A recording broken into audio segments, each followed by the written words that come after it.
ने और वो नाचने के कारण ये नागजिति नाम की कन्या उस राजा ने भगवान को समर्पित की। तो इस प्रकार से भगवान की छठी पटरानी बनी नागजिति, जिसका सत्या नाम भी है, इसलिए भगवान को सत्येश भी कहते हैं।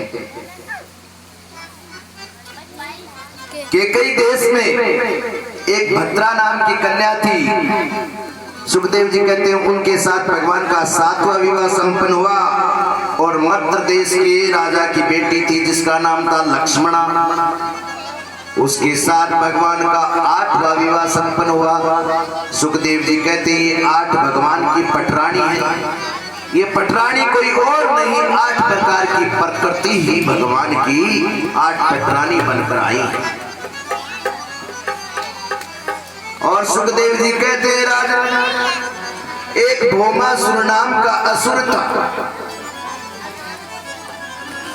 उस असुर ने एक संकल्प किया था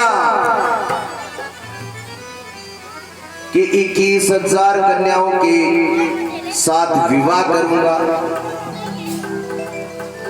और ऐसा संकल्प लेकर उसने 16,100 कन्याओं को बंदी बना लिया।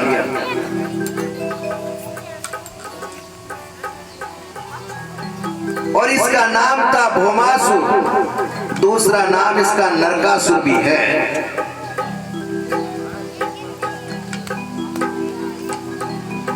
तो इन 16,400 कन्याओं ने भगवान के पास अपनी सूचना भेजी। तो भगवान अपनी पटरानी सत्यभामा को साथ लेकर भौमासुर की नगरी पे आक्रमण करते हैं। और सुखदेव जी कहते हैं उस नगरी की रक्षा कर रहे थे मुर नाम के राक्षस। भगवान ने पहले उस मुर का उद्धार किया। मुर का उद्धार करने के लिए भगवान का एक नाम पड़ गया मुरारी।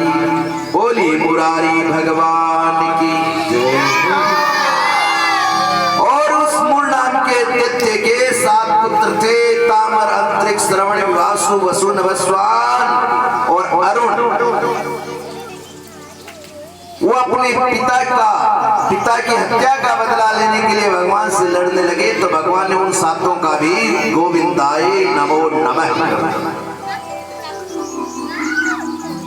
और कहते उसके बाद भौमासुर जब अपने नगर से बाहर आया, भगवान के साथ युद्ध करने लगा। तो ये भौमासुर बाण चलाता है, भगवान भी चलाते हैं, लेकिन भगवान इनको मार नहीं रहे। राजा परीक्षित पूछ रहे हैं गुरुदेव, जब आपस में युद्ध हो रहा है तो फिर भगवान इसको मारते क्यों नहीं? तो सुखदेव जी कहते हैं ये भौमासुर पृथ्वी का पुत्र